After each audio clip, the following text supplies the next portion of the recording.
My name is Charlotte and I work in the partnerships team at Imperial War Museums.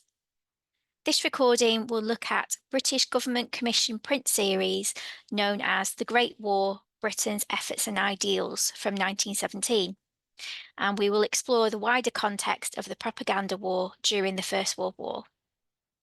We're pleased to welcome three speakers to share their research and insights.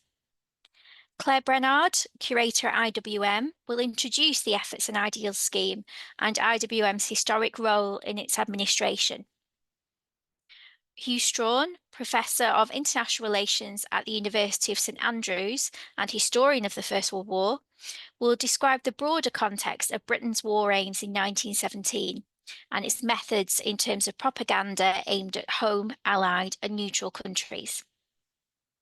And Tom Edwards, Managing Director of the Abbott Holder Gallery, will illuminate the artistic context, showing why the printing method of lithography was enjoying a renaissance in the early 20th century, why it was favoured by artists, and why it was chosen for one of the first artistic propaganda schemes.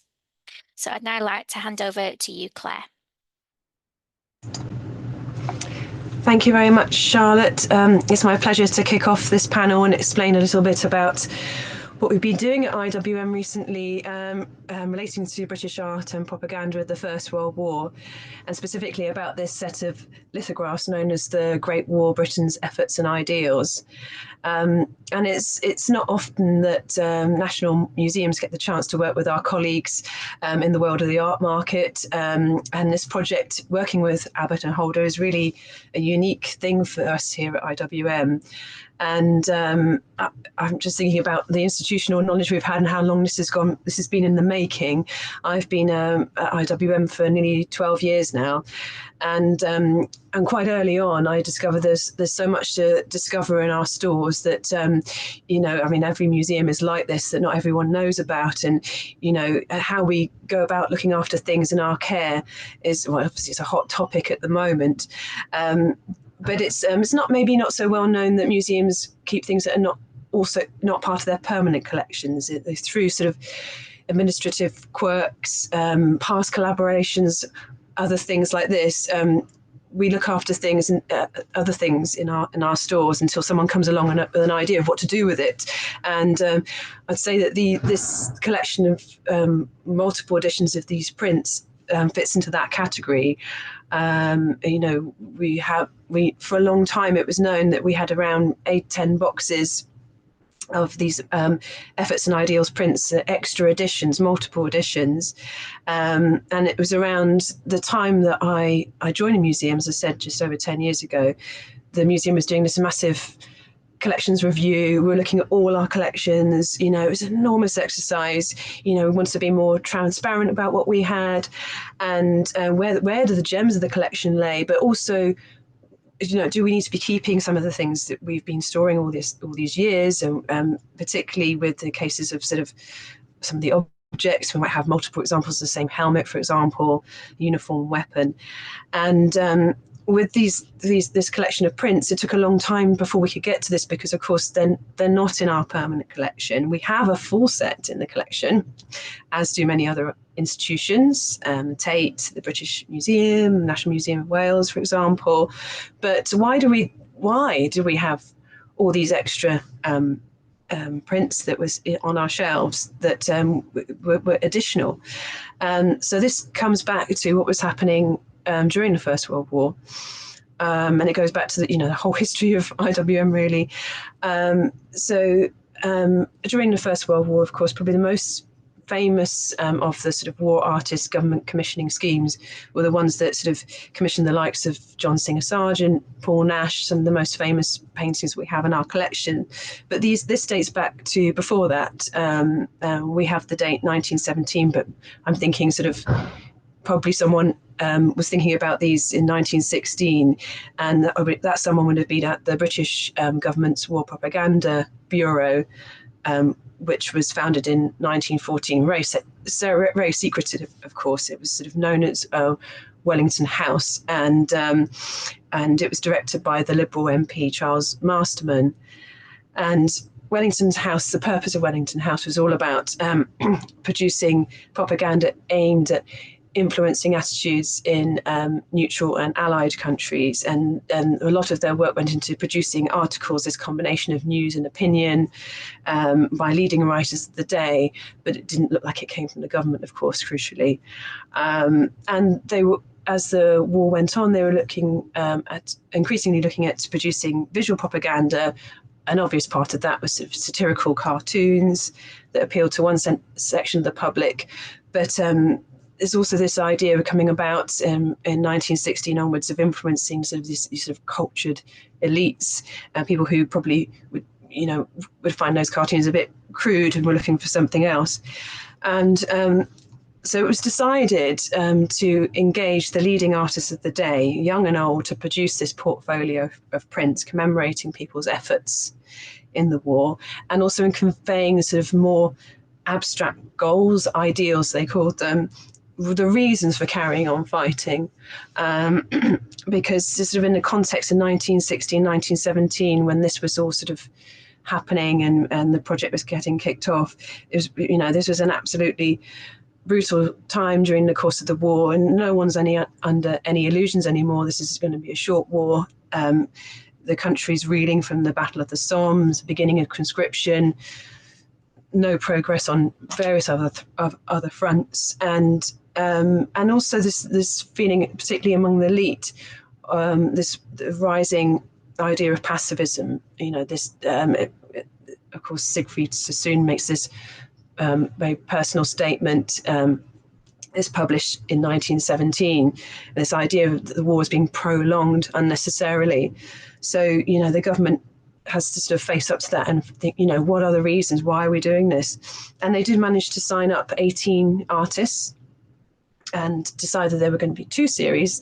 The efforts, of course, and there were 9 sets of 6 prints in black and white, and the ideals, which were 12 single prints in colour. We don't know whose idea it was to come up with the scheme, as not all the paperwork has survived from that time, which is a bit frustrating. But we do know that Thomas Derrick, who is an artist and also is a teacher at the Royal College of Art, was put in charge, and also Francis Ernest Jackson, who was founding member of the Sennefelder Club, a very influential club of artist printmakers, and so he would supervise the actual printmaking. And also he contributed to the scheme himself, and one of the ideals, Defence Against Aggression, England and France, 1914. So the idea is a range of artists. There's the sort of the younger modern artists, C.R.W. Nevinson, Eric Kennington, who both served on the Western Front, and were getting a lot of attention with their work they made afterwards. And then there was also very well respected established artists such as William Rothenstein, George Clausen, Frank Brangwyn, and others. And all of them were given themes to work with, either within the efforts or the ideals, or some of them also contributed both. So, for example, Kennington was his efforts were making soldiers, and of course he was well known for drawing soldiers, his fellow soldiers, and George Clausen was given making guns. William Rothenstein, his ideal was the triumph of democracy, and William Nicholson produced the end of war. So they were all given these different themes, and in the end 200 were produced that were signed, and 100 were unsigned. Unsigned editions were also produced. And these were made to be sold, and the first sale is in 1917, summer of 1917, at the Fine Arts Society in London. But we also know many of them were sent on this travelling exhibition to the US, to New York and LA. Also, they were exhibited in Paris, and we also know that we have in our stores, with everything, there were a couple of title pages that were written in Spanish. So, we don't have any kind of, again, frustrating, we don't have the paperwork, we don't have any evidence, but why were they in Spanish? Did they tour to Latin America as well, possibly? And so, you know, these were selling well, and in fact, the sales continued past the end of the war. And there was, at this time, they were being sold through the Grosvenor Gallery in London. And at this point, at the end of the war, the Ministry of Information, which was Wellington House's successor, which was had also, in the meantime, started the sort of the war artist schemes and the large painting schemes that I mentioned before. That was closed down at the end of the war, and everything they were doing then transferred. Any ongoing projects such as this were transferred to the Imperial War Museum, which also was founded in 1917. And it's just, as you can imagine, it's a very busy time for the museum. Museum didn't actually have a premises at that point, and it was looking for somewhere. Obviously, it started during the war. It was founded during the war, so we could start collecting and start building up all this material that just could one day be shown. But it was looking for somewhere to call the museum, and it wouldn't be until 1920 that the Imperial War Museum would open in the Crystal Palace, of course. So during this time, it does take on the administration of the print series, but of course, you know, it's the end of the war. The public's mood's changing. You know, the interest was beginning to slow in the series. So of course, there's a bunch of prints that are left over, and a decision was made to halt the sales and store the prints until there was a time when sales could resume again. And so they all went into storage, and we've got quite a lot of notes over that, quite a lot of lists and counting and all that sort of thing. And at one point, they do actually transfer over to His Majesty's Stationery Office, and so they decide to look after them for a while. I think IWM thought, right, that's fine, we don't have to think about that for a while. They come back again at some point, and in the meantime, of course, there's a lot of changes going on at the museum. Museum only stays at the Crystal Palace for 4 years. It's not a very appropriate place for showing particularly artworks. Is a massive greenhouse, of course. And then we moved to a couple of small rooms at the Imperial Institute in South Kensington, where the other museums are. Not ideal either. It isn't until 1936 that we opened our current site in Lambeth Road. That's another story. But it was around this time, everything comes back to us and is kept in store.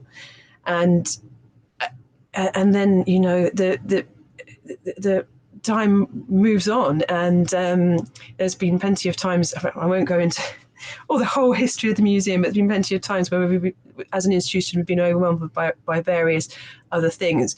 But as far as I know, I'm sure art curators over the years did know about these, but the Keeper of Art, Angela Waite, who was Keeper of Art between early 80s and 2005, was a very influential person when it comes to IWM art. I'm pretty sure she was aware of them and thought, this, you know, we need to do something with these. When I started, she was no longer there. One of the senior art curators, Richard Slocum, was looking at saying, can we sell these? Can we look at bringing these out again? You know, these were meant to be sold to the public. And we did have to do quite a lot of work around this. Having reviewed our permanent collections, then we could come to this, as I mentioned. We were very keen, obviously, that we do it in an open, transparent way. We need to check through the legalities. His Majesty's or Her Majesty's Stationery Office doesn't exist anymore, and everything that they did then went to the National Archives. So we were in contact with them, and over this, and eventually we had the green light from our collection management department, and we decided we should go to tender as a public body and find somebody to work with. And I was delighted that we ended up working with Abbott Holder, who came on a memorable day last year. Tom came to see us, and we had everything laid out. All these prints are laid out in this massive table in our open boardroom. And we said to Tom, was there anything we can do? And obviously, Tom wasn't the only person who came. It was, as I said, it went to tender, but Abbott and Holder won the tender, and we've now been able to open the exhibition at Abbott Holder last month in May. It's on till the first week in July, and it's a wonderful thing because, of course, what I didn't mention, of course, is that these prints were originally sold and the profits went back into the government for the war effort. And now, thankfully, we're not at war in this way. The profits go back into the museum for development of our art collection. So that's something that's really special. And it's always a difficult time in terms of raising funds for museums. So this is a wonderful way that we can do this. So I think that's as far as I can do with the whole history of IWM and this print collection. I'm now going to hand over to Hew for his part in this panel. Thank you. Thank you very much indeed. You've set me all sorts of hooks, which I think some of which I will respond to. But the two that I really want to begin with, because the date at which this is done is really interesting. I mean, 1917 is a change point, both in the war and in terms of the approach to British propaganda. And in a way, this series both fits and doesn't fit into that pattern. You mentioned Wellington House and the development of the Ministry of Information. And the great drive in 1917 was to make propaganda more accessible, to speak directly to the public. The feeling was that Wellington House had been too highbrow, too elitist, too driven by those who liked high culture, like all the people on this call, no doubt. There was a feeling that that in trying to influence opinion formers, especially in neutral countries, newspaper editors, politicians, particularly in the United States, that you were actually missing out on the people who were directly affected by the war. And Lloyd George, especially as Prime Minister, felt this. He was very aware of the power of the press. And there is pressure put on John Buchan, who's then sitting in the role, the author sitting in the role of directing much of this, to widen his outlook. He wrote at one point a tremendously derogatory piece about the press and how they behave, which reflects what we so often feel every morning as we grumble over our cornflakes about how the press is performing, and got that exactly. But that wasn't where things could land. And actually what happened, of course, is they create a ministry under a newspaper baron, and that in itself means that what happens is they're going to speak to the public.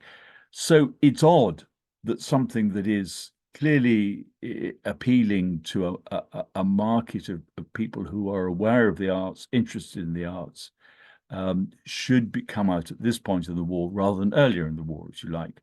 And there are one or two, I think, of the prints and Abbott, which I'll come to, I think, when I talk about those rather than now, that really pick up the point that you made, Claire, which is this idea that this is in some way for artists. The very fact that there is an ideal, which is the restoration of the arts, is an extraordinary statement for 1917, and a sense that something had been lost, when in some ways, of course, the war had been incredibly creative for the arts, but the sense that something had been lost and something had to be done about it. And I wonder if that's the sort of the artist's response to the John Buchan sentiment that actually we can't get too populist in this. But that leads me on to the second wider point, which is where the war itself is. And you talked, of course, about the mood in Britain. And I would add to that simply by saying the Russian Revolution has happened. And that really drives this view that you need to speak to the public. In the end, the revolution has come from below. It's begun in the cities, it's begun in Petrograd, it's spread to the army. Although there are Russian liberals who think the revolution is necessary, the Tsar has to go, there will be a revival of Russia. Plenty of people in Britain, even before the Bolsheviks take power, and so therefore at the time when these prints are being shown in the summer of 1917, realized that Russia may not have the resilience to go through a revolution and a war at the same time, and that the results could be catastrophic. And remember, when the Bolsheviks do come to power, what they're talking about is the spread of Bolshevism globally. And the worry here in Britain is exactly that. With the increase in strikes in 1917 and the appearance by the end of war of soldiers Soviets in Britain, not that they have much of effect, but there is a fear that this could take Britain out of the war just as it's taken Russia out of the war. I don't want to exaggerate that, but that's precisely why you have to speak to the public as a whole. But it's also why you need to say what the ideals are. What are we fighting for? And explain that. So at another level, the ideals are bang on where the thinking within government is. And it's not just that this is being said within the walls of propaganda departments in Britain. It is that propaganda itself is taken over by a parliamentary committee, the National War Aims Committee, which picks up on the very successful parliamentary recruiting committee of 1914, when the army is still enlisted by voluntarily rather than by conscription. And anyone who knows the IWM collections, of course, will know that the evidence of that pictorially is absolutely there in terms of the posters. And these are, at one level, hark back to that. I mean, but it's not just what your country can do. They're actually about much broader ambitions, and in a way much more sophisticated in terms of the expression of what war aims are. But that is under the body of a committee, as I said, run by Parliament, at least ostensibly, which is recognizing the need to create a public awareness about this, not just speak more narrowly. So I think that context is enormously interesting. And what is even more interesting when we come to the ideals is that they actually run ahead of some of the things that the British government has said officially about their war aims. I think before I talk about that, I'd like to say a word or two about the efforts and then go on to the ideals, because in a way the efforts are the means of fighting and the ideals are what you're fighting for. And so it seems sensible at this stage of the war to begin with, how are we going to get our act together and think then what is it we're trying to achieve? And what I found striking about many in the series, and particularly Kennington's already been mentioned as a soldier. If you look at the Kennington series, and Claire, it might be good if we could see them, is there's a clear progression here. The soldier is being made out of not actually a civilian in his case, but he is still clearly this figure doing, I suspect, bayonet drill. It looks as though he's actually ready for fencing, but he's clearly in training.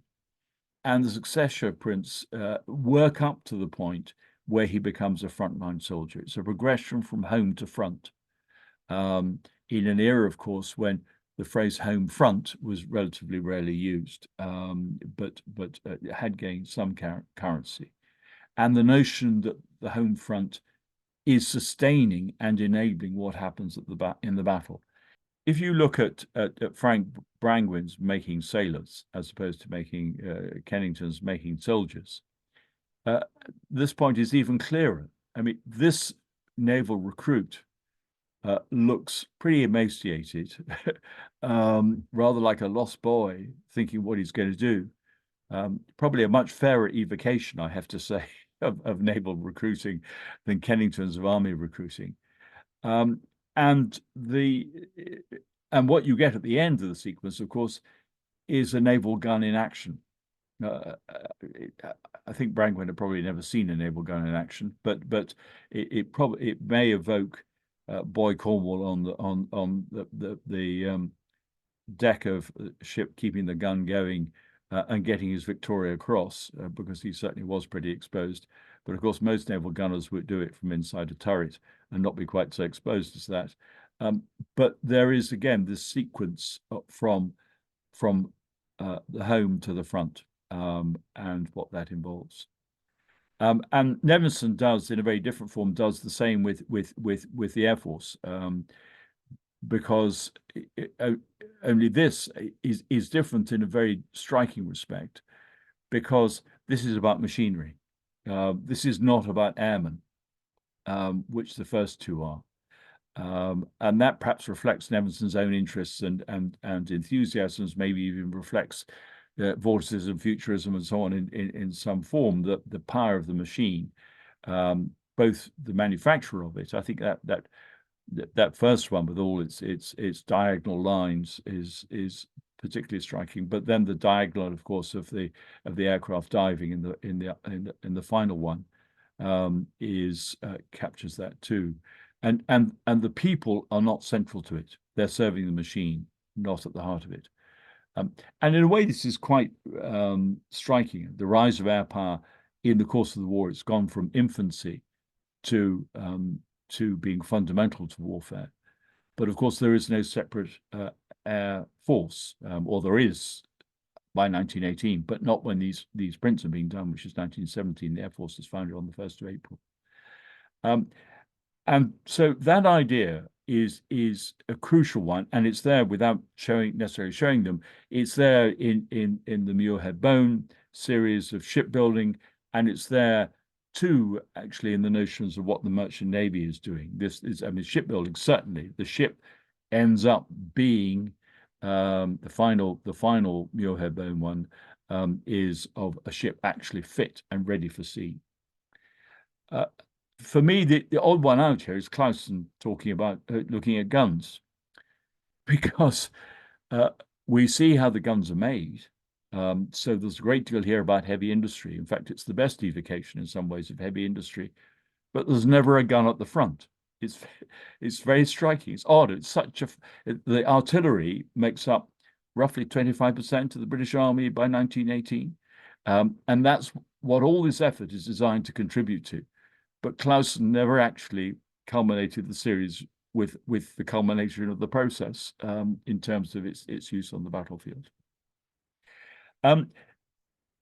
There is one series that works in reverse order, not from home to front, but from front to home, and that is Shepperson's series of the evacuation of wounded, which I think is actually in many ways a wonderful series. And I think the first time I ever saw any of Efforts and Ideals, the IWM had this series on display. I think when the new galleries were open in 1914, I get 2014, when the new First World War galleries. So there was a very good exhibition of which the IWM put up of prints.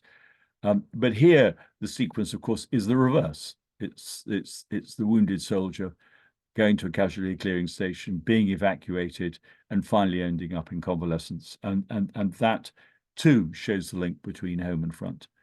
And to speak personally, I became very concerned in 2018. I was running a conference, the only academic event supported by the UK government as part of the centenary programme, which was designed to address the home front, which I felt had been left out of the centenary commemorations. And I thought the Ideals, rather the Efforts series, absolutely illustrated how fundamental this was.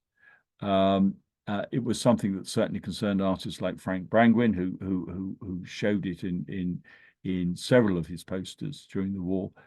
This link between front and rear to front, and how the whole nation is united in the effort that is required. And I tried to persuade one or two of the bodies, not the IWM, I have to say, but one or two of the bodies that had collections of these prints to mount them as part of the conference we were doing. I was unsuccessful, so I'm absolutely delighted that they're now more visible in this context. The Ideals are indeed very different. And make a very different set of points. Of course, you know, the color, the techniques, all of which Tom's going to talk about in a minute, are significant. But what they are is a very mixed bag in terms of the ideals for which Britain is fighting. There is here some things which are evident from the very beginning of the war, which Britons all would have said, this is what we're fighting for. And the one that we're looking at right now, the restoration of Alsace-Lorraine to France. France didn't go to war in 1914 to get back Alsace-Lorraine, which it had lost in 1871. But once it was fighting, it was damn sure it was not going to stop fighting until it got it. And Britain knew that. So Britain was ready to accept that that was a French war aim, and that was uncontroversial. So too was George Clausen's reconstruction of Belgium. The overrunning of Belgium in 1914 by the German army, and particularly, of course, the arrival of Belgian refugees in Britain, had created a great sense of Belgium's rights as a neutral state, the capacity of big powers to throw their weight around and dominate what small powers do, and not to respect their neutrality. And so that too was a totally accepted and widely shared war aim, that Belgium should be restored. It was in Britain's interest, of course, to have a restored Belgium, because it created a neutral country in a situation, the Low Countries, which was strategically of enormous importance to Britain. But that too was a war aim. More controversial was Serbia. And the Serbian one is an interesting example of how you portray a country in ways that seem to have very little knowledge of what that country is really about. I'm still very puzzled by this, because it suggests that Serbia has been home to the arts, home to heavy industry, home to all sorts of things, which for most people in Britain was not what Serbia stood for. I mean, they were regarded as pretty violent. They'd been involved in 2 Balkan wars before 1914. But of course, it was Serbia for which had triggered the war, and Serbia was definitely an ally. And clearly the restoration of Serbia as a state was something that Britain should support. And there were those in Britain who not only supported the restoration of Serbia, but the creation of a greater Serbia, which would, of course, in due course become Yugoslavia, a large separate state of South Slavs. But that was not, by any stretch of the imagination, necessarily a British government policy. And this is where the ideals section of the posters really run ahead of where the UK government was in 1917. The big debate going on within the Foreign Office about what the post-war world might look like concerned especially the future of Austria-Hungary, the dual monarchy, which of course had been at the heart of the outbreak of the war because of the assassination of the heir apparent to the throne, Franz Ferdinand, but which, if it fell apart, might create chaos on 2 scores. Chaos because, of course, it wasn't entirely clear what Balkan states would emerge from this and how big they would be and how they would be shaped. But even more importantly, given that the principal enemy was Germany, was the question of what would happen to German-speaking Austria, and the fear that if you left a state which lost all its other nationalities, then what you would have is Austria gobbled up by Germany, and Germany would not become weaker as a result of defeat in the First World War, but much stronger. And of course, that is what happened in the Anschluss. And Serbia is part of that discussion, because, of course, it has aspirations to the Slavs who live within the Austro-Hungarian Empire. It does want to see the disintegration of the Austro-Hungarian Empire. But more striking even than that is the idea expressed in Dulac's print that Poland is not just a nation, but will become a state as a result of this war. Remember, Poland had not existed since 1792, effectively. It had been divided up between Prussia, Russia, and Austria. And if it were created as a separate state, all those 3 countries would forfeit territory. Now, nobody was worried particularly about Germany losing a chunk of what amounted to East Prussia. People might have been concerned about Poland gaining from Russia up until the revolution. But remember, Russia's still in the war when Dulac produces this print. So it's odd that there is a suggestion here that territory might be taken from an ally. And the concern is that in the United States, there is a strong Polish lobby which is arguing, understandably, as many Poles had done throughout the 19th century, for the creation of a Polish state, and that Woodrow Wilson had recognized the power of that lobby in terms of the American electorate and was ready to concede on this, just as he was ready to concede other states which might have come out of the Austro-Hungarian Empire. But he hadn't made a clear statement on it yet. The clear statement which would underpin the idea of national self-determination as a result of this war came in the 14 points which Wilson delivered on the 8th of January 1918. So after these have come out, and that is the point at which the Poles can expect to create an independent state, but it's not there yet. And when 3 days before Wilson's point, Lloyd George, the British Prime Minister, addressed the Trades Union Congress on Britain's war aims, he did not go as far as Wilson would do in relation to this idea of the principle of national self-determination, although effectively he recognized that he was going to have to do that.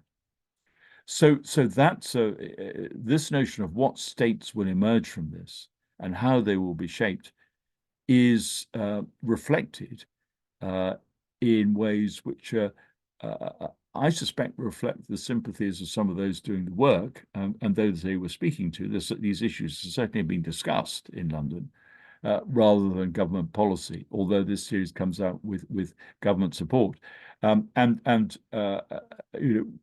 the Italia Irredenta one, which is also interesting in this regard because, sorry, not Irredenta, Italy, the Irredentist, that's the problem, because they too want territory from Austria-Hungary. But they have entered the war with a very clear set of war aims, which Britain and France have signed up to. So to that extent, it's entirely appropriate. We have, Britain has committed itself to this. But Italy, of course, will feel frustrated in the end by how the issues are resolved. And it's odd that of all Britain's later allies' entrance to the war, Italy is the only one represented. There's nothing here on Japanese war aims. Japan had been an ally since 1914. And there's nothing here on other countries that come in later, but are already in the war by the time the print series is done. So the only ally, apart from the original allies of France, Serbia, and Belgium, that is represented is Italy, and Russia is completely absent, although Russia's still in the war. And if this is, of course, original allies. So it's a very mixed bag in terms of what they do with this. Turning to the ideals in a more abstract sense, here too, there are both clear resonances from original ideas that Britain had embraced and other ideas which are contentious by 1917. Up on the screen at the moment is William Rothenstein's The Triumph of Democracy, and that absolutely was central to what Britain said it was doing. I mean, the notion that Britain was a democratic country and so was France, and that this was an alliance of democracy against militarism, which Rothenstein's print captures absolutely, that is an idea that dates back to 1914. There's always a tension in there because Britain is also an empire. When the King Emperor had spoken to the Indian people in 1914, he addressed them as his subjects, whereas he addressed the citizens of Australia, New Zealand, Canada, and South Africa as citizens. There is a tension here between Britain being a democracy and an empire.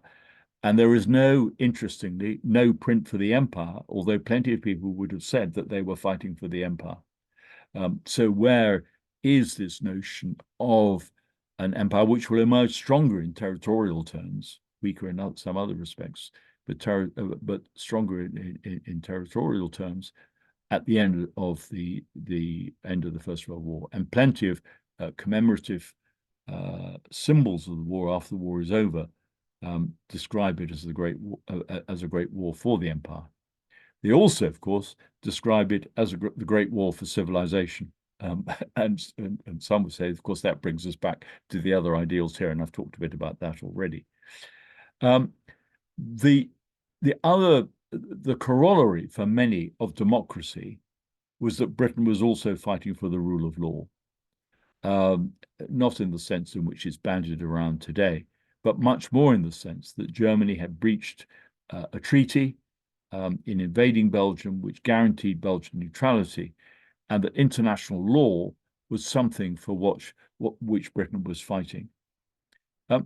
This print by Sullivan of the Reign of Justice doesn't actually seem to me quite to capture that. It obviously has an international dimension that looks to me like an Italian officer on the right-hand side.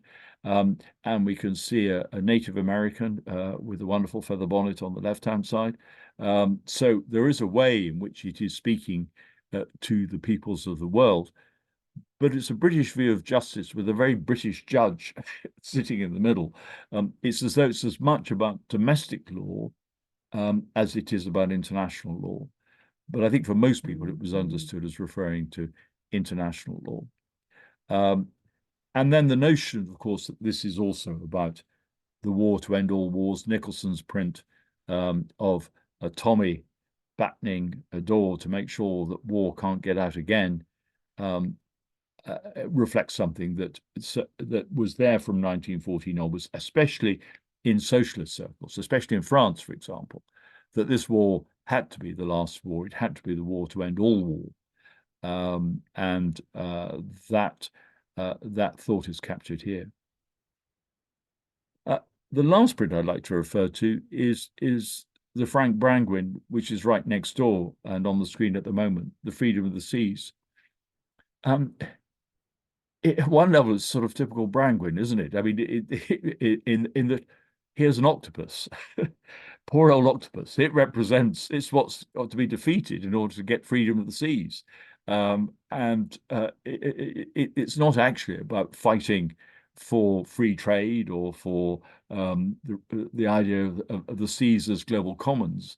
It seems to be about man's inhumanity to nature at one level. Lots of striving going on.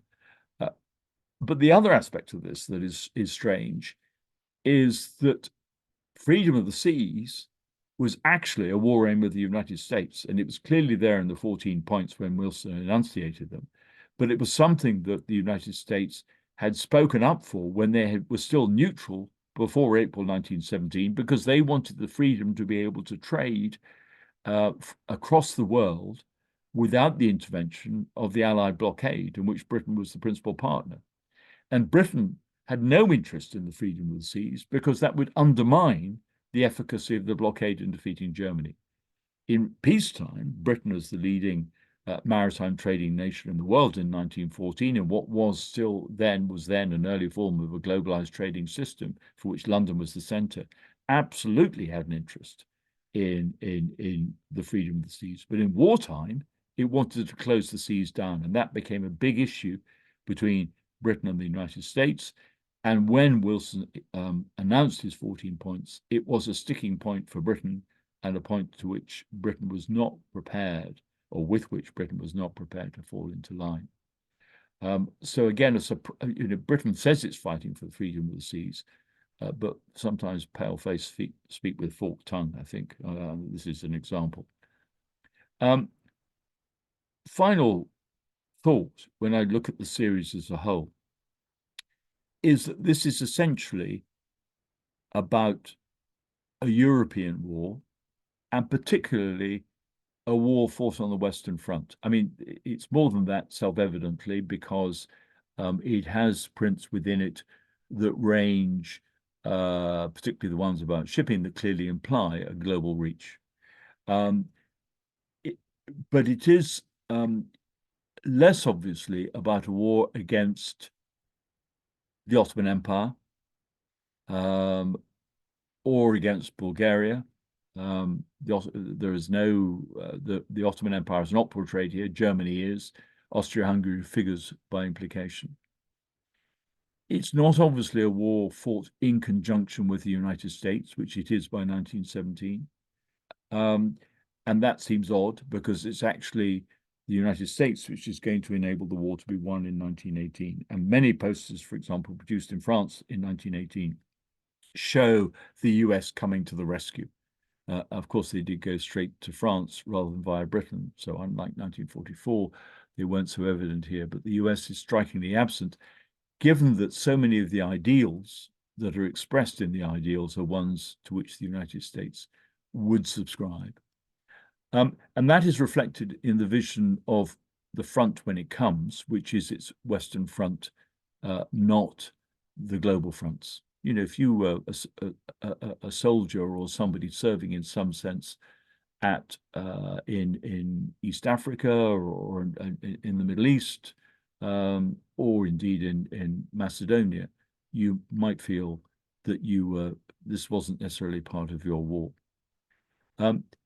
What is represented very firmly, and we should certainly go to this before I shut up completely, is the role of women in the war.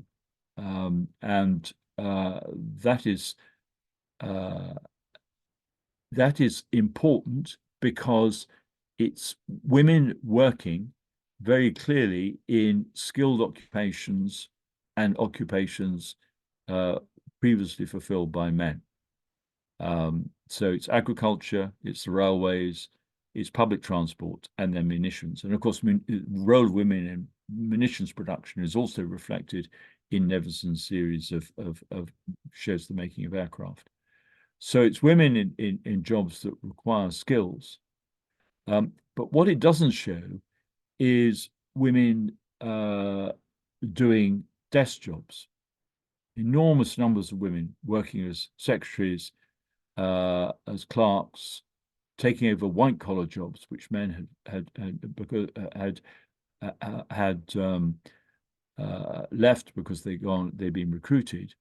And in some ways, that is a more striking area of female employment because it will remain an area of female employment in the 1920s and 1930s in a way that the images here do not reflect the future at all. All these women you can see are likely to be out of work when the war ends because the munitions production is going to stop and because the men will return to the jobs that those not in munitions production are fulfilling. I suspect the concentration on this sort of labor is part of that fear of the Russian Revolution as well. The fear that actually what you're showing, of course, is not elites, but also a real sense that the person who matters here is the working man and the working woman. And of course, that is also shown in another series I haven't mentioned, but perhaps it's worth just taking a quick glance at in The Efforts, which is Rothenstein's series to do with agriculture, because of course women were as the woman ploughing in Hartrick's work were central to sustaining agriculture as they were in so many belligerent countries, but what Rothenstein also does in that, as he does in the Ideals print of Democracy, is conjure up a very rural view of Britain, a sort of unspoiled. This is not an urban landscape, self-evidently, because it's work on the land. But apart from Clausen's gun production, there isn't much view of the life lived by most Britons in the First World War, which is city life, factory life. And what we get is that idealized view of a pastoral Britain to which people think they're going to return when they come back from the horrors of war. And although there is machinery, agricultural machinery, visible in Rothenstein's prints, it's quite a subdued presence compared with, for example, if you read Hardy describing agriculture just before the war, where, of course, threshing machines and so on are a big arrival, really changing the way that farming is being done.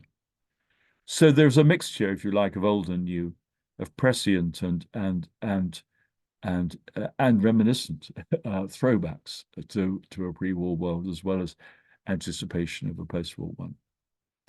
I should pass over to Tom. Thank you, Hew and Claire. They were great bits that put the whole thing in such good context. I'm here really to talk about the artistic element. And it's such a big project. There's 66 prints by 18 artists. I don't think you can even begin to start to delve into each of the prints individually. So I hope, much like Claire and Hew, I can just give a little bit of the context that will allow you, when you go, I hope, to my website or visit the exhibition, you'll be able to read and understand the prints a little bit better as objects, in the same way that perhaps you'll be able to read the iconography and iconology a bit better after hearing a Hew then. The best way, I think, to get to grips with such a big and varied group of prints is to think about the medium. These are all lithographs. So I'm just going to give you and it will be a brief, because it's a complicated history, but a brief history of lithography, why it was chosen, or perhaps why it was chosen, but also a little bit about its revival in the late 19th and early 20th century, which brings into play Francis Ernest Jackson, the contributor to the series, but also the man who seems to have had technical oversight.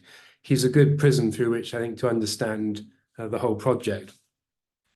Now, I'm on dangerous ground talking about lithography technically, being a dealer and not an artist. So I'm expecting lots of emails after this description. But lithography, the essential difference between it and other forms of printing is that most others require some sort of working into the plate that you're using to make the print. So you have a sheet of metal or a block of wood to make etchings or engravings in one, or to cut the piece of wood to make a wood cut or a wood engraving. Lithography is special because you work on a flat, polished stone. And the principle is that you could make a drawing directly onto that stone using a sort of wax, oily crayon. So you could draw quite freely, make your composition on the stone, or, as I'll say later, onto a piece of paper and transfer it to the stone. And then when the stone is wetted, when it's soaked with water, the water is repelled away from the wax areas you're drawing. And then once a similarly oily, waxy ink is rolled onto the stone, that adheres to where your drawing is and is repelled from the watered areas. So you'll end up with a very flat stone with your drawing carrying ink that you can put through a press and take a print. The process is invented in the late 18th century, and in fact arrives here in the first few years of the 19th century. The inventor, Alois Sennefelder, he sells the patent to a colleague who brings it here. And much like this project, this man, André, gathers up the best artists of the day, sells them and gives them the secret, as it was a secret, and they contribute to an edition that went to, they produced two, one in 1803 and one in 1806, called Specimens of Polyautography. And they really thought at that time, this is going to take off and this is going to revolutionize printing. But it didn't. It fell pretty flat, and it wasn't until the middle of the 19th century, mostly on the continent. People carried on making it, but really the mid-19th century and onwards, that people begin to realize just how valuable a process it can be. And most of that is commercial printing. As I say, they realize that they can make prints quite quickly, immediately work to the stone, and print off 20,000 impressions without any deterioration at all. In France, in the late 19th, throughout the back half of the 19th century, we then get this great boom of artist lithographers.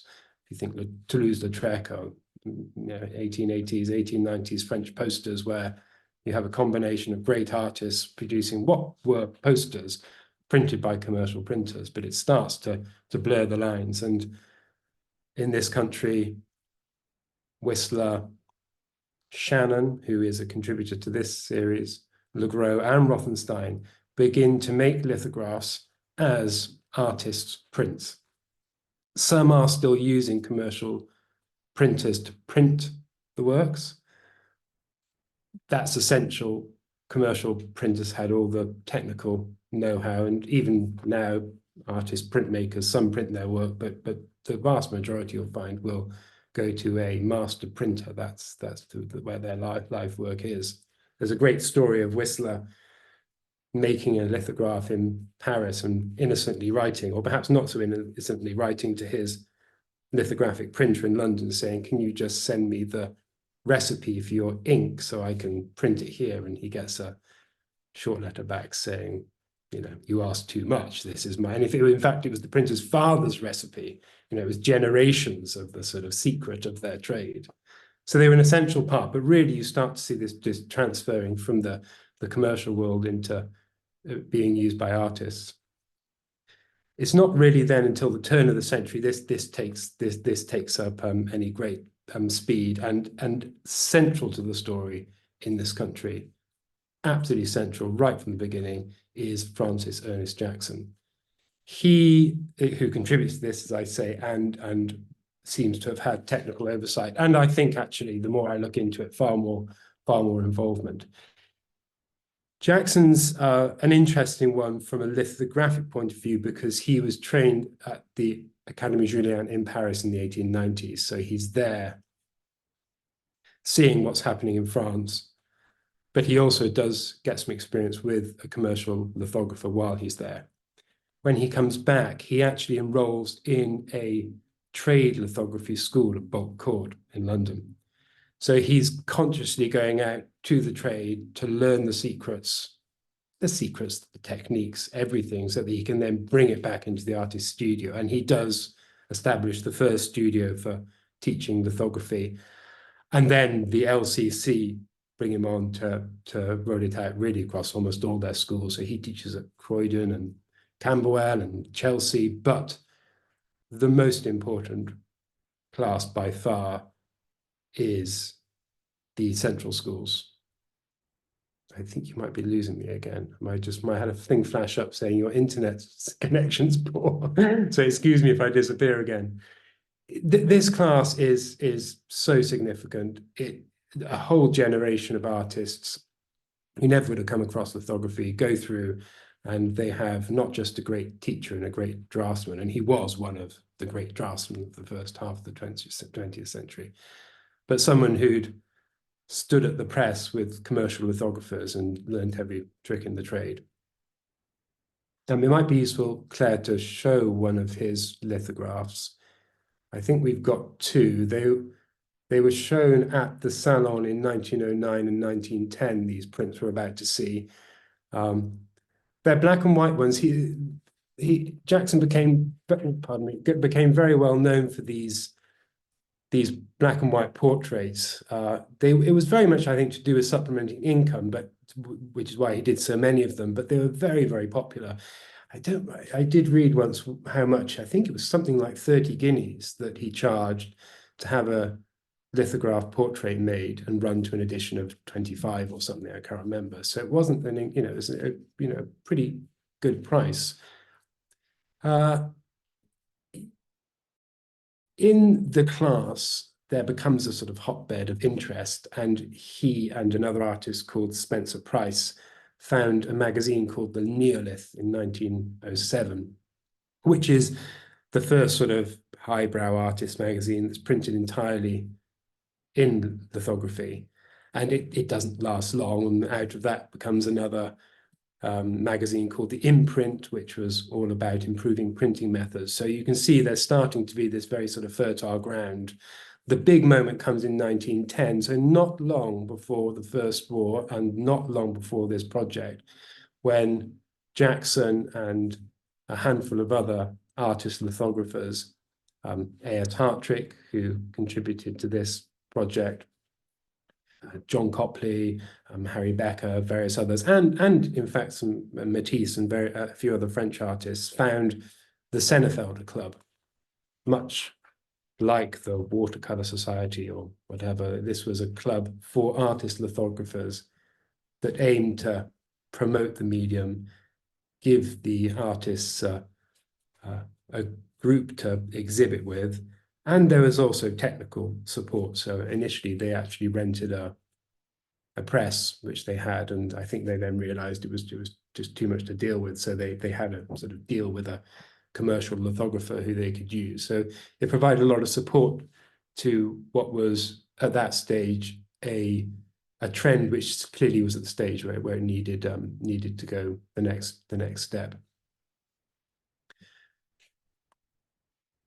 The electric railway, or the underground, at that time was run by a man called Frank Pick, and he picked up on Sennefelder Club and approached Jackson almost straight away to come on board and try and improve poster design. And Jackson organizes a group of artists, much like he does here, Brangwyn, for example, who's involved in this project, and Hartrick again, to make a series of artist lithographs, but posters, but very much artist prints for the underground. And it's the one of the starts of the great tradition we now know of transport posters. But important for this to consider in terms of this project. And in fact, he's taken up again in 1918 after the war by the LCC to organize print projects for schools. They had an idea to get lithographs, posters into schools. And I think he does another project for Frank Pick during the war. The point I'm making is that Jackson had got to the point where not only was he one of, if not the most important cog in the revival of the method, the great expert, the teacher, but he was already the organizer.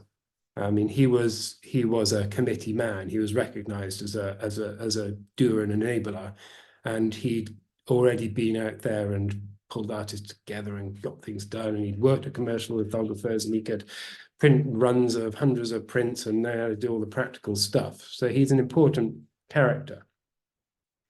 How exactly this commission came about, as both speakers have said before, we don't quite know. I think it would be fascinating to know the chicken and egg situation, because I have read elsewhere that Thomas Derrick, who was working for the DOI then, had gone to Masterman with the idea of doing the print project, and that's entirely reasonable to suspect. But as Hew's illustrated, how much it was just a cursory, let's do a print project, and then needed really the vast, amount of detail on content to come the other way, or how much the artists went to them with some content to begin with that was molded and changed. As Hugh said, some of it does seem like it could easily have come from a group of, and we'll see, and I'll talk about a group of pretty, highly intelligent men. They were men of a certain age. So it'll be interesting to know. Certainly at the core of the exercise at the beginning is Thomas Derrick, who's not involved in making prints for the exhibition, but for the print series, but who is very much working for the DOI. Jackson, as I say, and the third central character who we haven't talked about yet is Campbell Dodgson. Campbell Dodgson was the keeper of prints and drawings at the British Museum at the time. He was certainly working for the DOI. He was not just the great expert on, or one of the great experts on works on paper, but he kept a very close eye on contemporary art, particularly the revival of printmaking that they were in the midst of then, not just lithography, in fact, more so etching and engraving.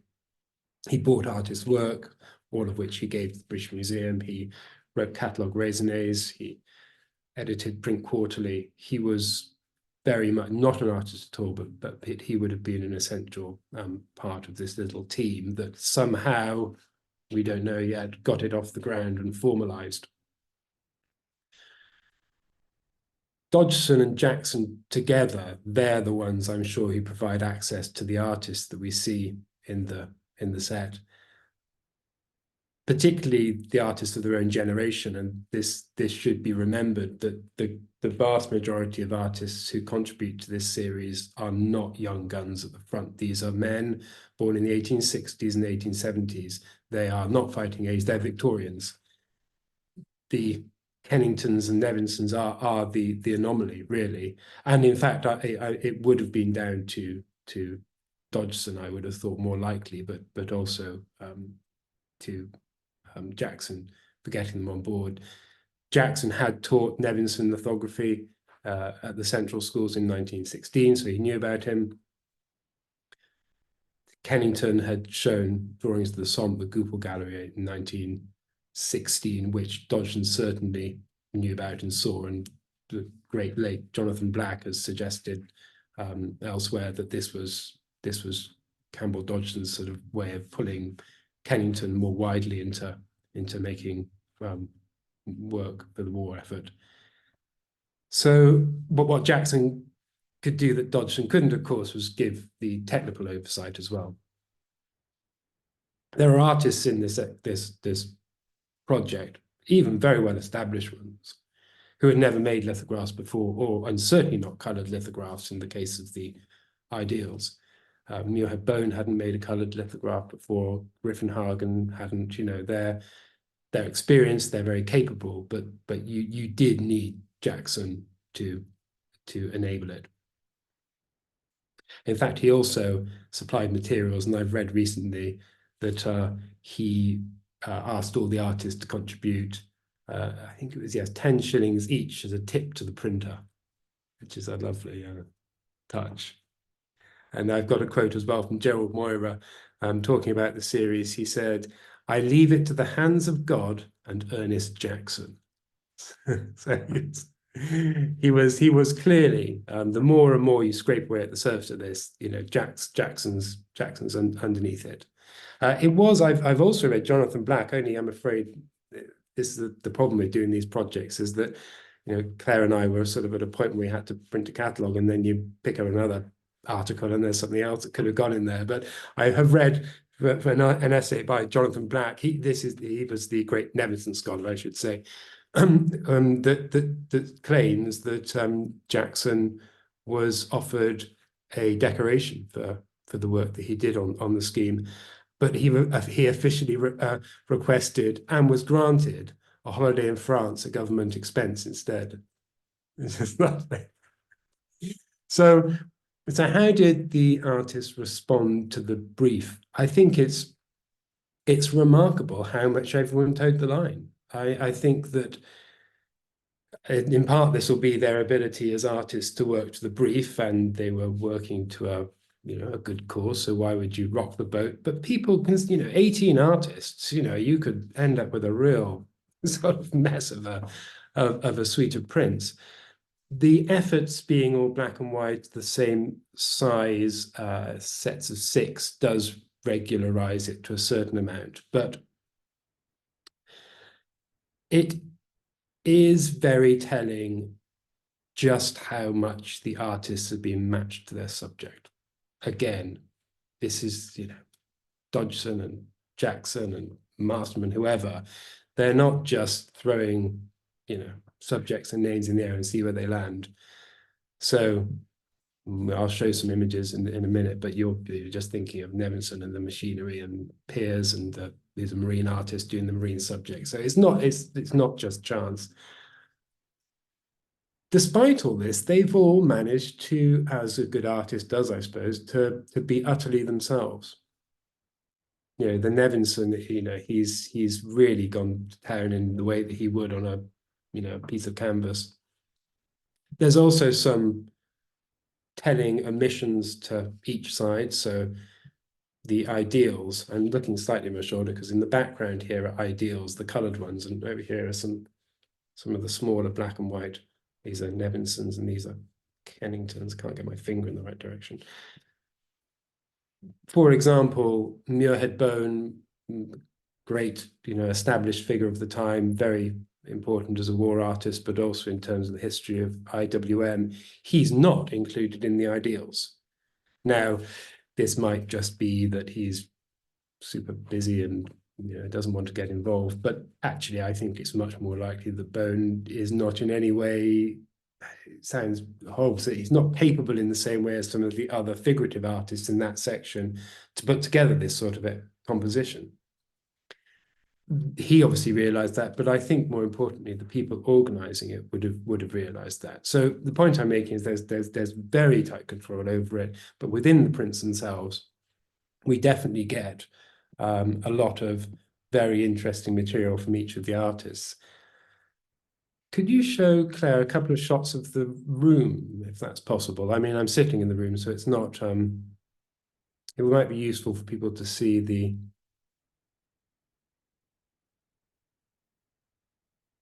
so this is the lower floor of the gallery, and the one on the, these are very amateurish iPhone photographs from me, I apologize, but on the left there, you see the larger format ideals, which are twice the size of the efforts. And in fact, only last night realized that they're exactly the same size and format as the prints which Jackson had arranged for London Underground already.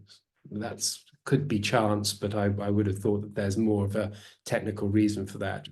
Perhaps he used the same commercial lithographer or something. Anyway, and then on the right-hand side, you can see in that shot, you're seeing the part of the set of Nevinson's and some of the heart tricks on the left. So they're black and white format. If we could move to Nevinson, Hew's already mentioned this print, but it's a very good example of how these artists kept to the brief, you know, towed the line, but absolutely threw themselves into it. So at the top left, an Evanson of making the engine, it's got all the sort of elements of vorticism and futurism and, you know, reveling in the machinery and modern age that you'd expect from Nevinson. Very, very different, for example, to the Rothensteins, which we looked at with you as well, where they're, if you look, I mean, once you know Rothenstein's drawing, I mean, across the room, you'd spot them as by him, but also just the tone of them, they're very linear. Rothenstein, much like Nevinson or Peers or somebody, is a perfect choice for the subject matter.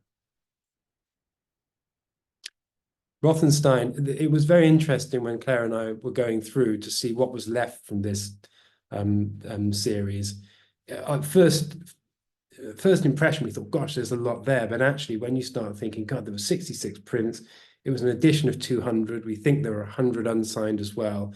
What was left was actually only a small portion. And seeing what was left by whom was fascinating. Rothenstein, for example, there's only one set left. He was one of the grand men of the art world at the time.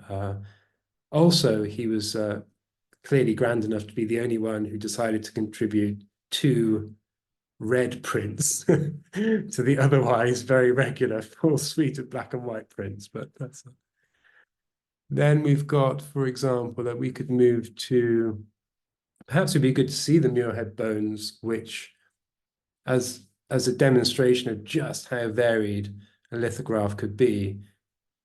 Now, these are, I mean, they're fantastic bits of drawing, and there's a lot of working on these, scratching out, very, very linear, so dense, great sense of scale and distance, etc. But very, very different to, say, the Kenningtons, which are driven by the human figure. It's fascinating having them all in the room like this. We hadn't seen them hung, of course, working on the project until, you know, the day I think it opened, they started going up, to see how much they cohere and then how much you shift from one set to the other and get drawn into an entirely different way of representing.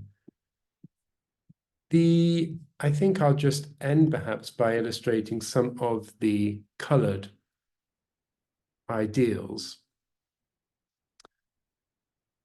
really just to demonstrate how much they differ. They're difficult. They're difficult images, you know, visually. I think it ties in exactly with what Hew was saying about the use of these, the people, that the government and that the DOI or MOI, whatever they were called at the time, wanted to get to the common man, because, you know, these are far from it. You need to work at it. You need to know your politics, you know, you need to be able to get to grips with the, you know, iconography. It's they're cerebral, and they're complicated images in comparison, certainly to the efforts. They're complicated compositions. I mean, it just scrolling through them. I should say actually that one on the left is that is F.E. Jackson's contribution. It's just standing behind me here, if I can get my finger in the right place. Here you are, give you a sense of the scale. And the one on the right is by Shannon. But just going through them, you can see that these are quite, they're complex compositions. These weren't just thrown onto the stone or the piece of paper quickly. And they're also, in some instances, if we just pull up any ideal, there's a lot of color in some of them. Now, that was a very time-consuming and complicated process that involved using multiple stones. You really did need Jackson again, or have quite a bit of experience in printmaking to be able to do that. Apart from anything, it's not just the technical know-how, but you can't just put down the composition and decide then, oh, I'm going to have that bit red. You know, you need to have had it very, very well planned out. So whereas some of the efforts are very immediate, and they really do feel like, perhaps with some preparatory drawing and planning, a talented draftsman like Hartrick has said, right, okay, I've studied enough, I'm now going to draw the woman at the lathe, and it's nice and immediate. These large colored ones would have had to go through a much more laborious process of organizing and arranging and designing and composing and establishing, drawing out the red bits and the green bits. So they are, I should finish up by saying they are a genuinely remarkable suite of prints. I can't think of the likes of them ever being commissioned by government again. You two will be best to answer that perhaps. There's a very big scheme in the Second World War recording Britain, which is a very different beast.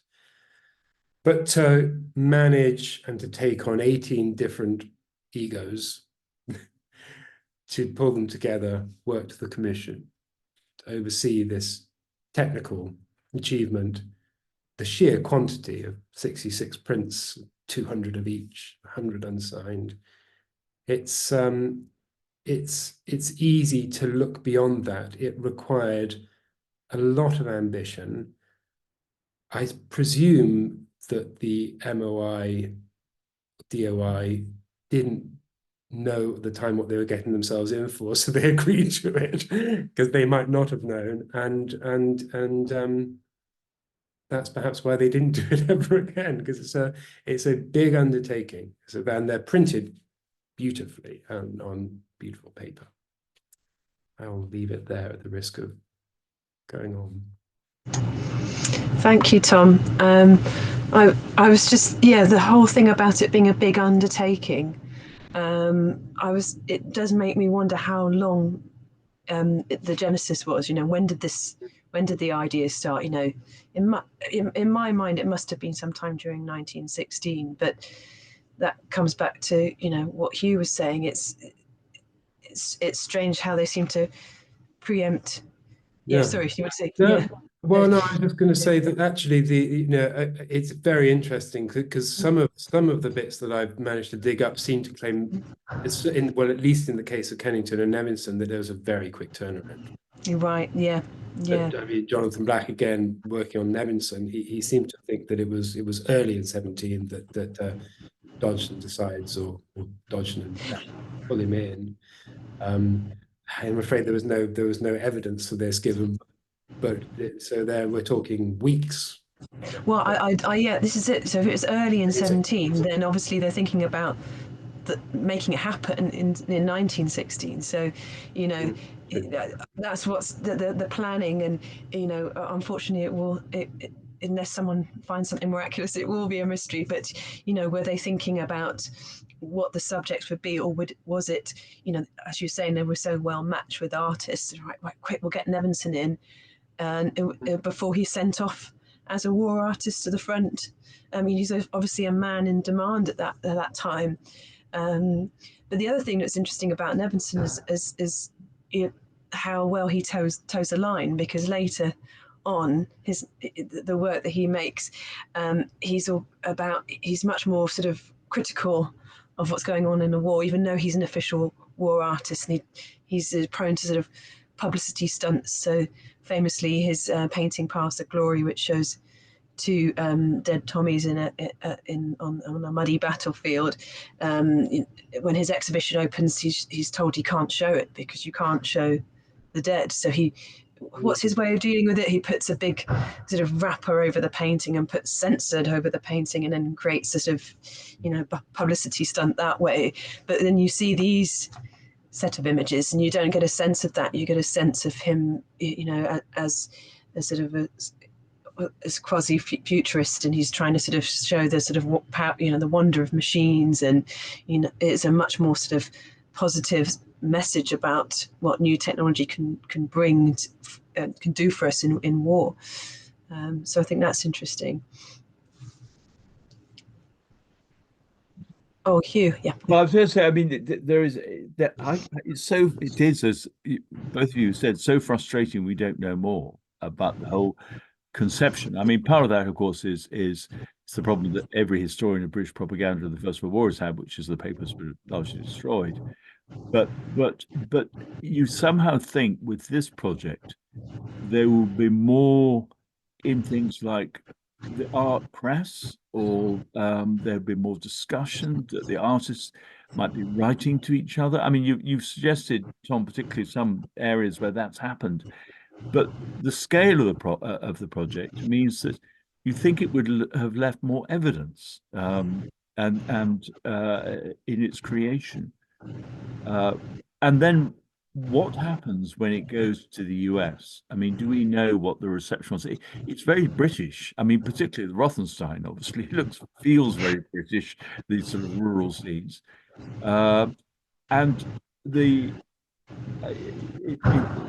I wonder how, what the critical response was there to this, because the US is so absent. I mean, given that there are nods to other countries, when they go to a country that has committed itself to the war more quickly after it makes its entry than Britain did. I mean, they drop the draft straight away, they censor straight away, they have the propaganda organization straight away. They're learning from other countries.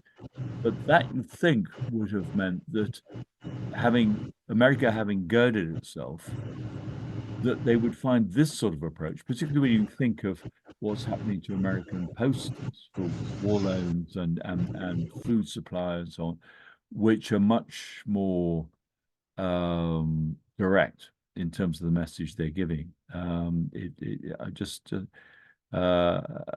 yet there must have been an agreement that these posters will be shown. Well, clearly there was, because there was censorship in the US support. So I wonder if there's a lateral way in to finding out more about how all this is put together, whether there's stuff in the Foreign Office files, which there might be. I mean, the embassy might have had to have a role in terms of how they were displayed, and the same for Paris. I was going to say that I agree, and you can imagine how easily they would have been read in continental Europe as well. I think as I was saying, with the complexity of the ideals, it's hard.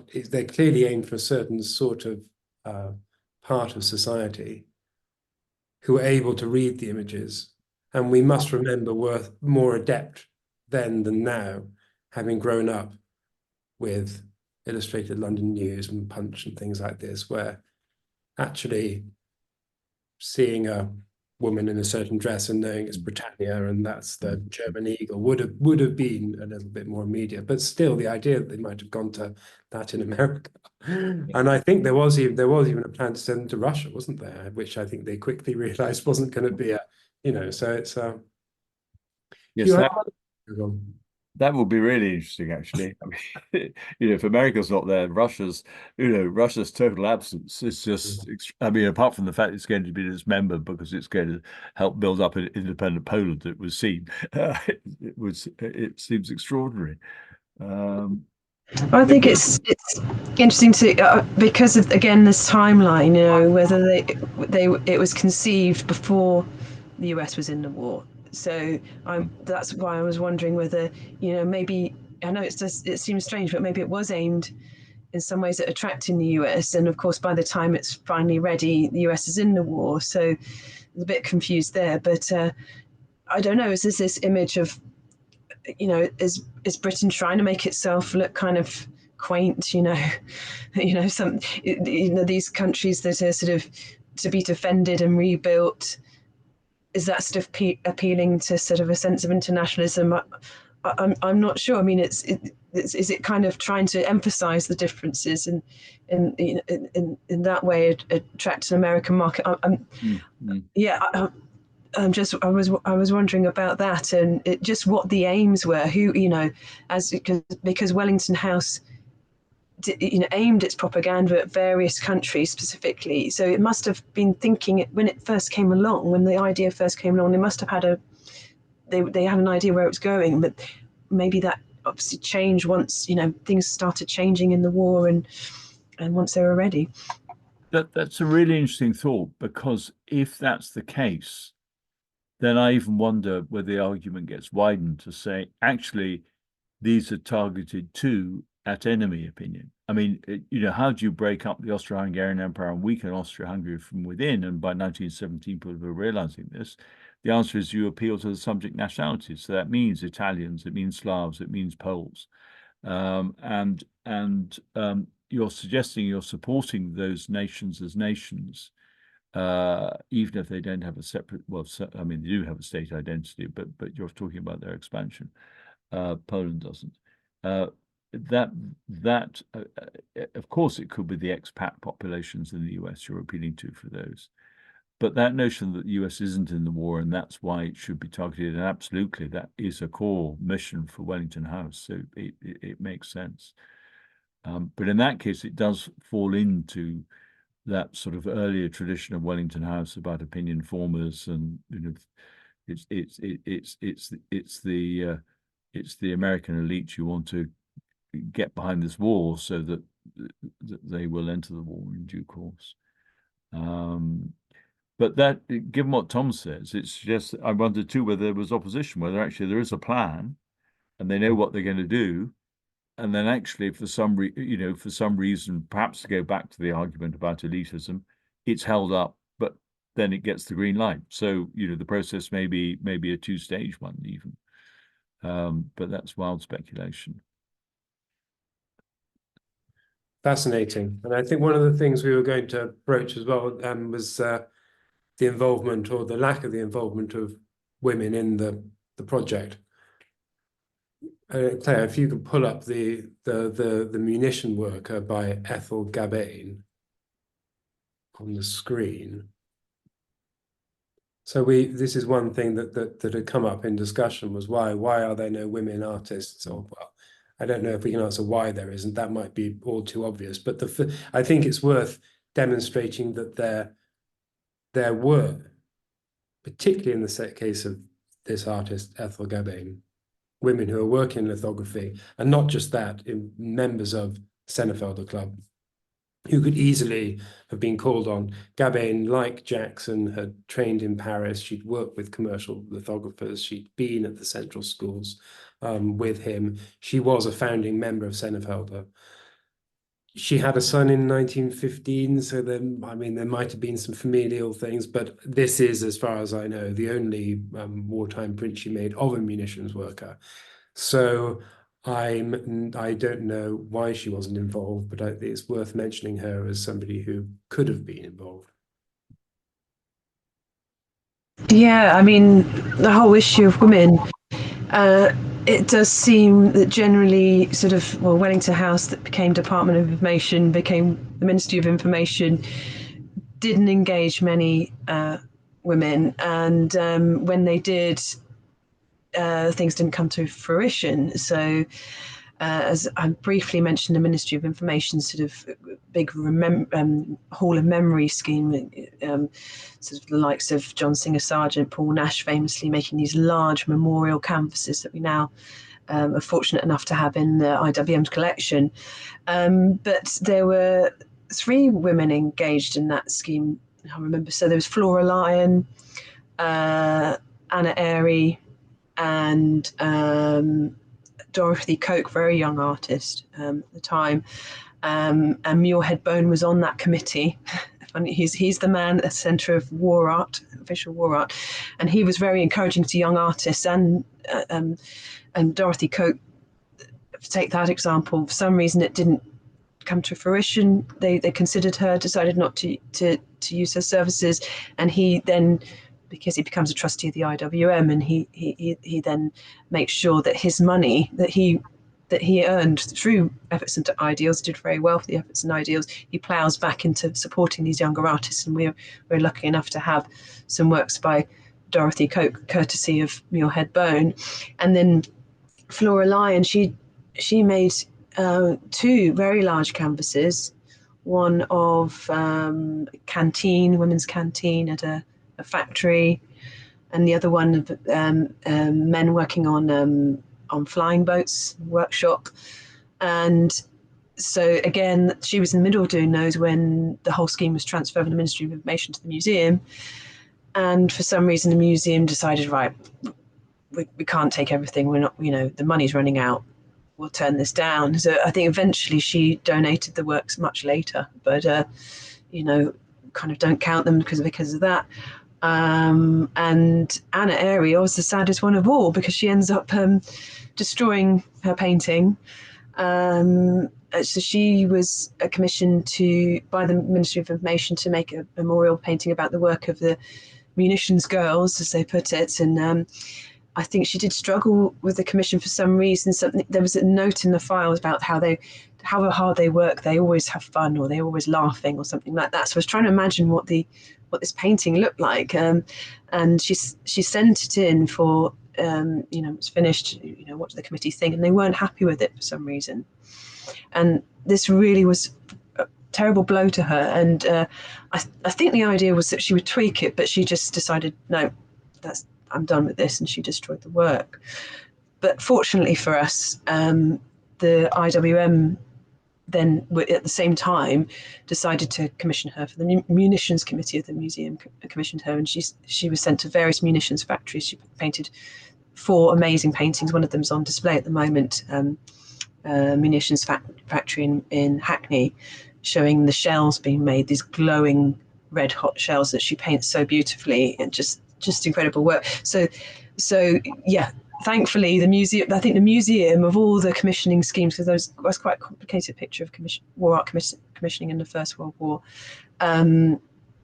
was the one that actually managed to commission or purchase works by women artists. But yes, it is an unfortunate thing, and particularly probably earlier on in the war, even that idea of commissioning war artists and having artists to work on an official basis was quite new. And you would go to the men that were in those circles, were sort of, they all had networks, so they knew each other. I think there was an element of that as well. So then Hartrick, very, very well respected printmaker, he was seen as the man for the job. Yeah. You said Muirhead Bone made a lot of money out of it. Is that because Bone, of course, was a well-known figure and so well, or did they all make quite a lot of money? Do we know much about it? I mean, I don't know all the sort of various accounts, but because Tom mentioned which ones were left and which ones weren't. So we can kind of have an idea from that. But yes, there was a small detail missing with my introduction. That when they first started selling them, they struck up a deal with the artist. So yes, the proceeds did go to, we know somewhere, we don't know what area of war, but they went back to the war cabinet, they went back to the government, but the artist did get a cut as well. So this is where Muirhead Bone earned his money. And also he's kind of touted as the first official war artist. So Wellington House employed him and worked him very, very hard. He made hundreds and hundreds and hundreds of drawings for Wellington House. So I think for him particularly, and Tom, I think they were given a flat fee. They were I can't remember what it was now, annoyingly. They were each paid the same amount, But as you say, then there were sales afterwards as well. I think the thing to remember is that again, the quantities that were left, it feels like a lot, but it's not that much. So yes, there might be 12 sets left by somebody and only one of the other, or not even that much, you know. But actually, of the edition of 200, everyone's sold a lot. In terms of the series, there wasn't a huge discrepancy. A lot were given away. Lots of sets were given to institutions and museums, weren't they? So where are they all? Yeah. Where are all the sets? Well, but there are, I mean, when I was looking, I mean, in 2018 in Scotland, Glasgow City Art Galleries have a set. The National Galleries of Scotland have a set. I wonder, Glasgow having, I mean, whether that meant other cities. I mean, Glasgow obviously has a very fine art collection, but whether, you know, in Scotland, Aberdeen has a set, I think it might do. You know, there is, and whether that applies in Birmingham and Manchester. So when you start totting it up, all of a sudden there might be quite a few. But I don't know that.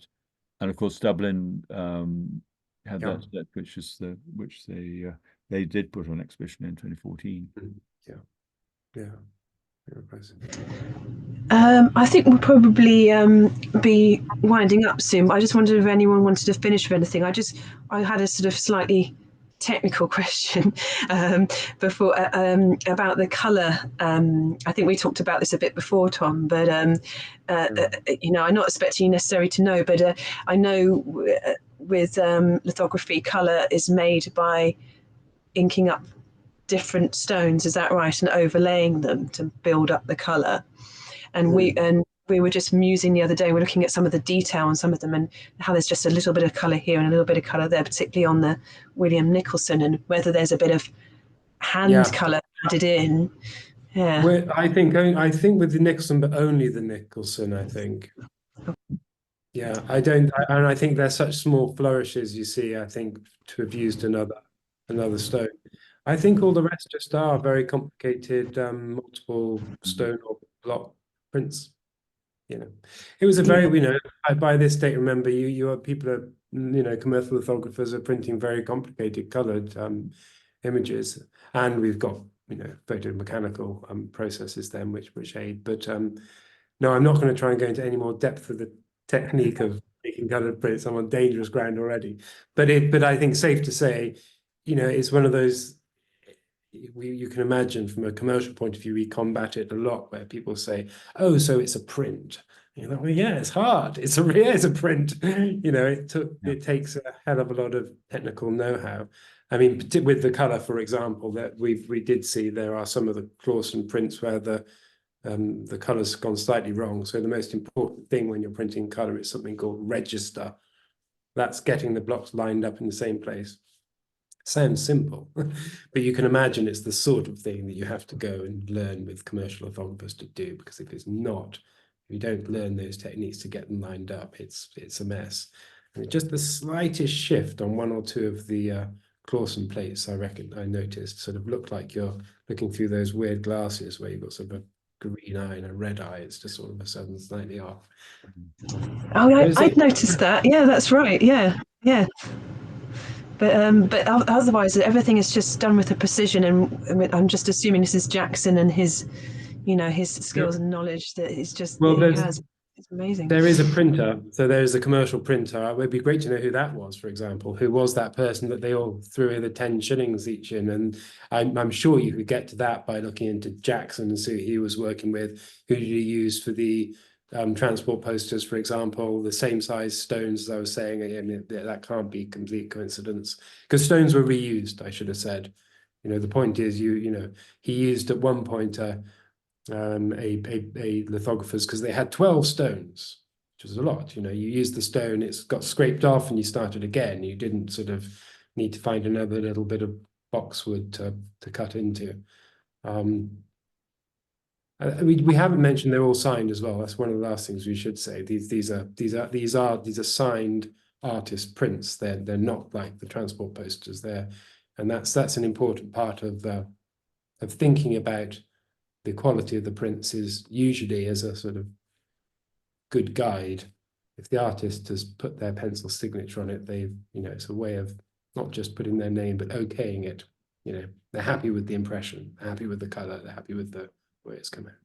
But they're not numbered, Tom. I mean, would that be because there is no need to when it's a lithograph because the quality is so equal?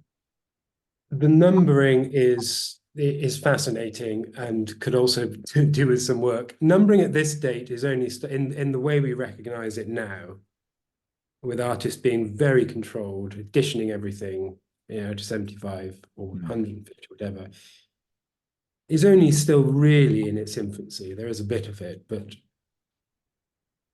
first off, artists rarely actually wrote the numbers on, you know, certainly in the first decade.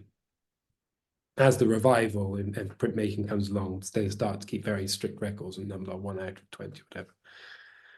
But also there is some evidence that the numbering was done retrospectively. So the Nevinsons, for example, that you see on the market that hadn't been of the residual stock with IWM, numbered often. Not, I think, in Nevinson's hand. It's clearly a different hand. So I wonder whether there wasn't, as happened with artists like Augustus John, he would hand over his edition of 150 to his dealer, and then, you know, Mr. Strawn would come in and they'd hand it over, and somebody else actually would write, this is number 75 of 100 on the bottom left there, and hand it over. So I wonder whether there wasn't a little bit of that. Perhaps they go, right, okay, we need a set of Nevinsons, and they pull them together and they write, what number are we on? 26. So they're also sold individually, these, so the integrity of sets would have been lost very early on. So I think they were always probably thinking, right, got to do an Emerson set. We need one of those and one from that pile, and then someone writes the number. So I think it's a very complicated, fascinating though, fascinating.